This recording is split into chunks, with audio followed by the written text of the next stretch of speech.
No niin, meille tuli tänään tämmönen Yamaha DT-vanne ja tommoista takahäkkiä tohon noin. Katsotaan miten tää meidän pulssilaaseri iskee näihin vanhoihin maaleihin.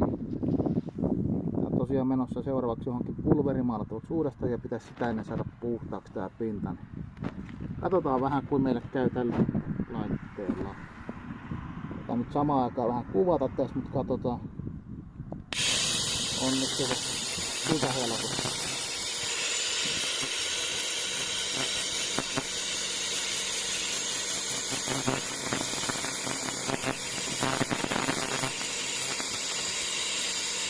Vähän tää tuntuisi tälläkin lähtevä ihan hyvin. Vähän saa etäisyyttä tietysti katsoa tuossa, mistä tätä maalia poistaa, että se laser toimii niin kuin parhaalla mahdollisella tavalla.